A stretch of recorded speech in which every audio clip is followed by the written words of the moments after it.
Well, hello, my teacher friends. What a couple of weeks it's been. Whew. I don't know about you, but my spring break looked entirely different than planned. I always take 2 weeks off of lessons for spring break. Highly recommend that, by the way. But I ended up spending the first of those 2 weeks in the hospital with my mom, who is not doing well and lives out of town. And that turned into canceling my trip to the MTNA National Conference in Chicago. It's just been layers of life over here, which also explains why I've been absent from your podcast feed for the last 2 weeks. I'll tell you what, friends, sometimes life is hard. It's just been a time, but I know I have so much support from those of you out here who listen, and I am blessed by all of you. So thanks. Anyway, I am thrilled to be back with you today, bringing you a conversation that I have been holding on to for quite some time. I will share more about that in a moment, but for now, let me say thanks for listening to episode 252. It's a good one. Let's get on with the show.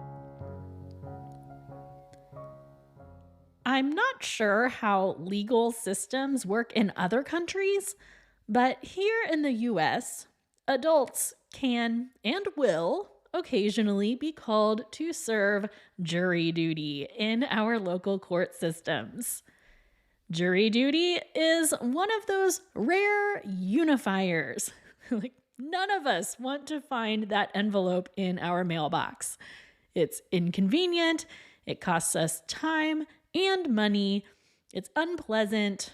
The list of reasons why people don't like jury duty can go on for quite some time. And yet, I got seated on my first jury a decade ago, and I'm actually pretty adamant that we should serve when called with an open and willing heart. I know, that's so Pollyanna of me, but hear me out here. Like it or not, our justice system here in the States hangs on juries. We need thoughtful, intelligent people who can think critically to serve on those juries. And you know how I feel about this.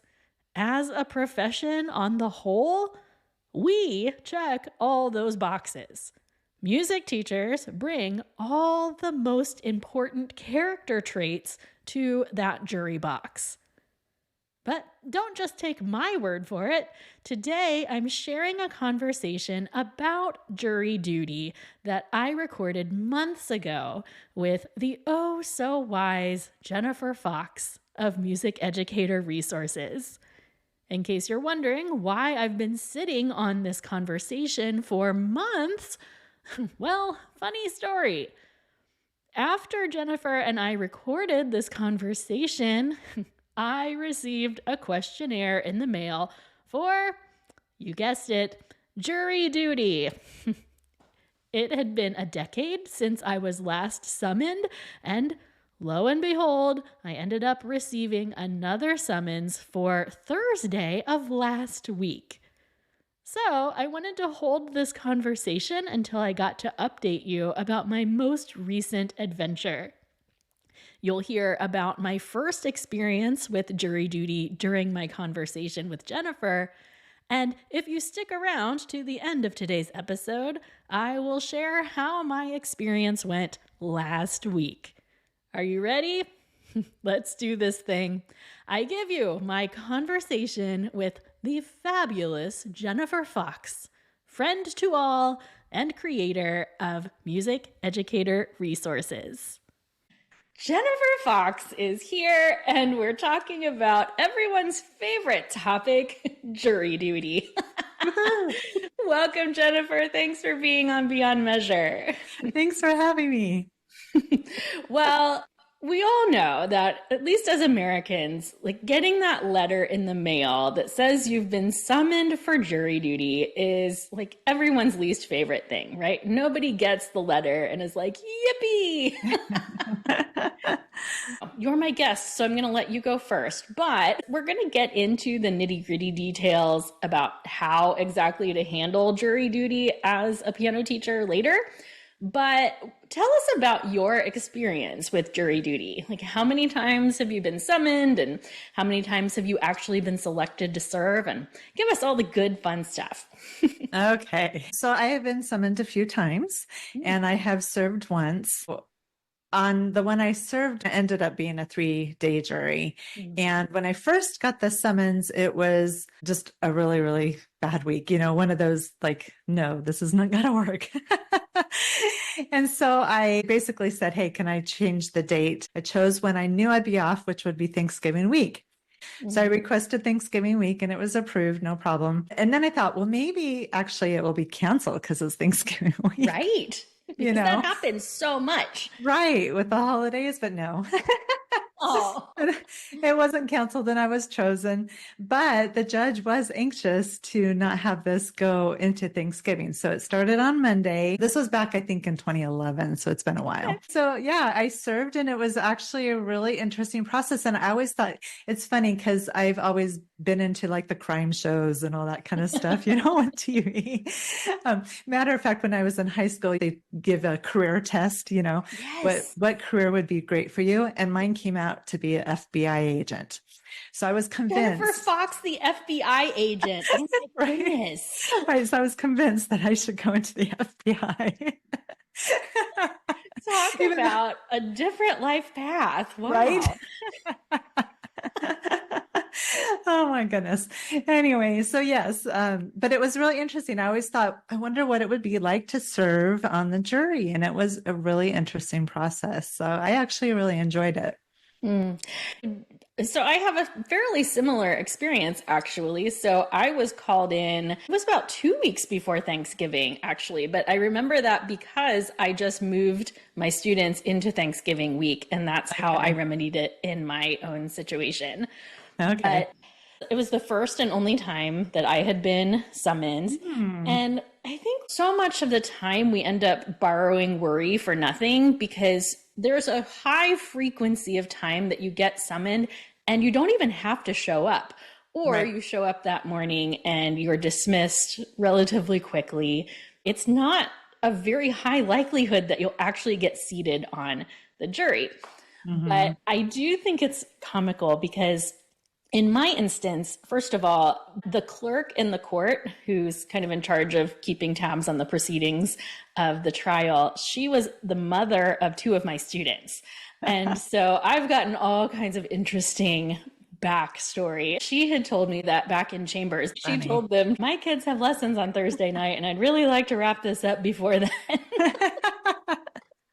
I thought that was so funny. We did not wrap by Thursday, for the record. We were there a week. But anyway, I just think it's important for people to remember that just because you get the letter, it does not mean you're going to end up serving any time. Right. And my husband has been summoned multiple times.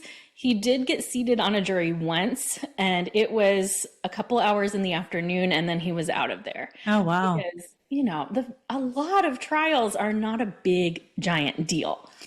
It sounds like you were on a jury that was a significant trial, and so was mine. Do you want to give any details about your trial? Was it interesting? Was it emotional? What was it like? It was a drunk driver thing, and actually, I guess that's a really common trial that happens a lot. A lot of times when people get called to serve, it's a drunk driver situation, which is sad.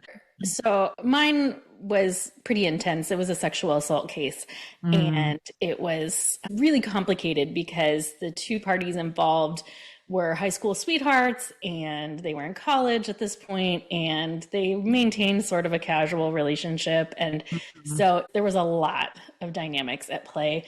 They were both being dishonest. It was very obvious that they both were not telling the truth. And so that makes decisions difficult, even though in the end he was convicted and Anyway, but there were a myriad of charges, and that's where our deliberations got stuck because, the assault itself became evident, but then we had to decide on all these other charges, and it was really intense. So I was really blown away. By the time I got home in the evenings, like I could not Yeah. think. I part of me thought, oh, I'll go home and teach a few lessons in the evening. And there was none of that. But I'll tell you something interesting about my jury. This was so fun.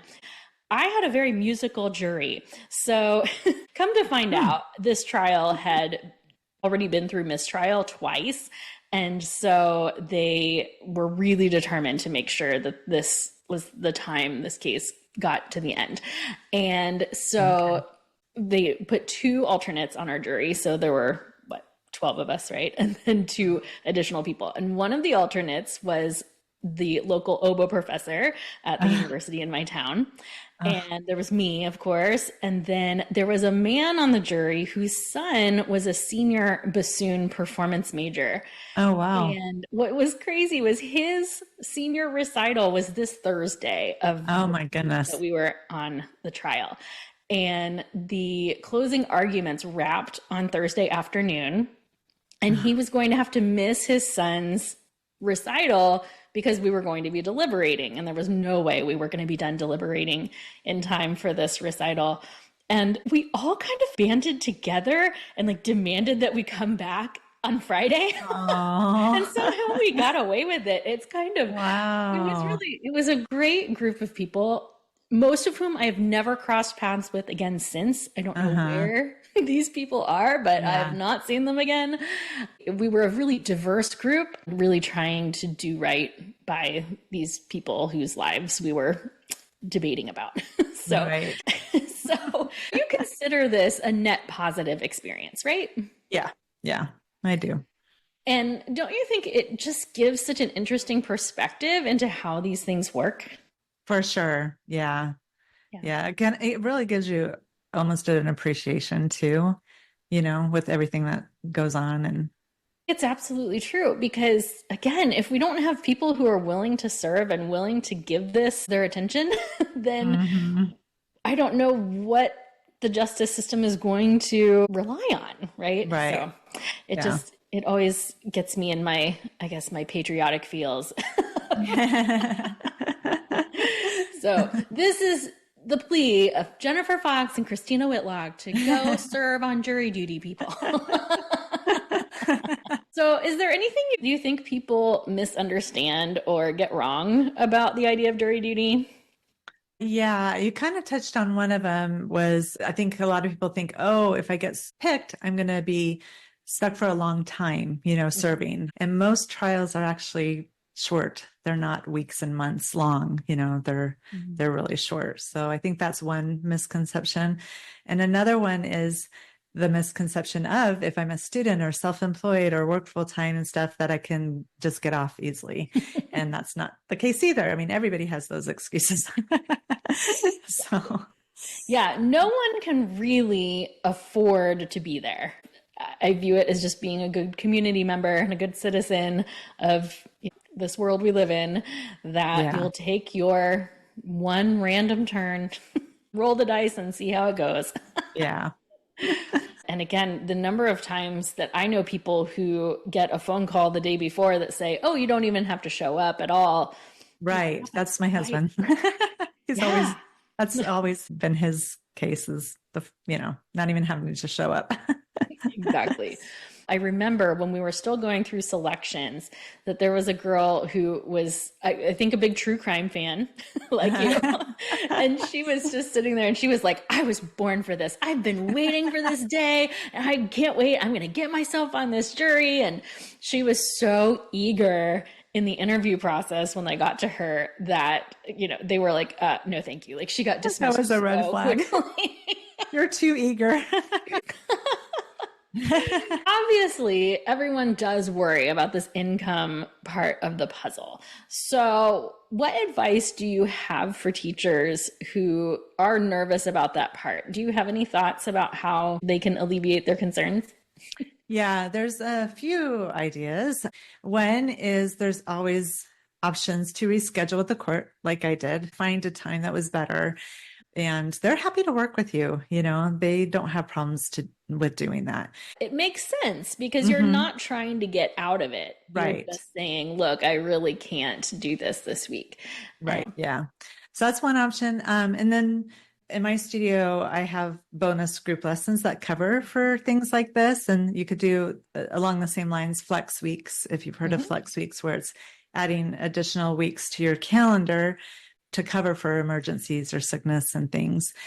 So I do bonus group lessons. And then also asynchronous video lessons are a good way to do it. I have a library full of video lessons, so it wouldn't be hard for me to do that too. So there's definitely options. Yes, you guys, Jennifer is the queen of asynchronous lessons. I've learned so much from her, and I've really tried to study up on what she does. And this is something I recommend to my consult clients a lot, is that even you build up a library of even just 1 or 2 videos that you can use if something happens and you need to cancel your lessons, something that's going to give your students something they can work on for the week, a creative project or what have you. And that can be a real lifesaver in moments like this. Yes, exactly. And parents understand. They really do. Everyone knows jury duty is a universal sigh. Right, right. So they're, I think since we're all such lovely human beings and our parents love us, they're willing to flex with us a little bit as well. Yeah, for sure. I even started, so I work on a flat rate tuition model where my students, pay the same monthly rate all year. Yeah. And I just started including a few missed lessons for myself within that. So I used to work on more of a flex week policy, but now I just give myself 2 or 3 lessons that I can miss throughout the year. And it's already factored into their tuition. And that has been really life-saving for things like sickness or my kids getting sick or jury duty or what have you. So, it's just a matter of thinking ahead. And I know a lot of times teachers don't think ahead on this and then they scramble at the last second. But if we all know that there is a possibility that letter could show up in our mailbox anytime now, maybe we could start to get a little proactive. But right. I'm a big fan of the group classes too for makeups. So I think that's an excellent idea. Look at you helping us all out, Jennifer. Well, here's the big question, Jennifer Foxx. I need to know something that you love beyond measure. Lay it on me. Okay, so each week my subscribers get little love notes. So they're intended to uplift because I feel like sometimes us teachers, we work so hard and we give like 110% that we just don't uplift, ourselves and enough, and we need an uplift. So I love doing this for teachers. That's what I love to do. But in return, I love it when I hear teachers reply to that love note saying how much that meant to them. So it's kind of like I get something out of it just as much as they get out of what I send. Yes. Let's like hang out on that for a second, because I think there are so many times when you follow a content creator, you get emails from someone or you see them on social or whatever, or YouTube. We think our feedback wouldn't mean anything, right? And I do this with people with big name shows. And ever since I launched Beyond Measure, that's just been something that I've kind of tuned into more. And I've just told myself to go ahead and give the compliment and reach out no matter how quote famous they are or whatever. And it's amazing who I've DM'd with back and forth on Instagram or those kinds of things. And yes, I will just say it really matters. The back and forth when you're doing this work is so huge. And, we had NCKP this summer and it was the wildest thing because I write a weekly newsletter as well. And it's something that really comes from my heart. And I take a lot of time with it. Anymore, it takes just as much time as the podcast does. And I'd been kind of feeling like, I don't know if the piano teacher confessions are really like hitting anyone, or I hear back from a few people every now and then. But when I got to NCKP, that's what I kept hearing, is people were like, oh, I read you every week, and like, it's so nice to know. Yes, yes. Get like the generic data of who's clicking and that kind of thing. Right. But it's different when you actually hear it from someone. So It is. everyone listening, whoever you enjoy that ends up in your email box or any other media, like, reach out and tell them that, because it does make a difference. Yes, Sure. it does. Well, count me. This is me telling you that I love my weekly love notes. Oh, thanks. And I love my teacher confessions. We're all uplifted now, Jennifer. I'm with you. I love that beyond measure as well. Well, tell you what, let's close us out with a toast today. I'm going to toss that ball in your court, if you don't mind, and let you carry us out here. I've got my glass. Okay. Well, cheers to music teachers who keep showing up even if they are feeling a bit burned out. Maybe remember that each of us have different things going on in various stages of our lives. Let us be kind not only to one another, but to ourselves. Here, Jennifer. That kindness to ourselves is a tricky animal, isn't it? Yes. I know. Well, I'll tell you what, you and I are going to hang out and have a bonus conversation for members of the Super Friends community on Patreon. We're going to talk about some of your infamous game ideas. You are, again, the queen of games in your studio, and I know I've gleaned a lot of information from you. So we're going to talk a little bit about that and all kinds of other fun stuff. So if you're a member of the Patreon community, go check that out. But nevertheless, thank you, Jennifer Foxx, for joining us today and talking about everyone's favorite subject, jury duty. Now, hopefully this doesn't jinx us. I know. Thanks, Jennifer. Thank you.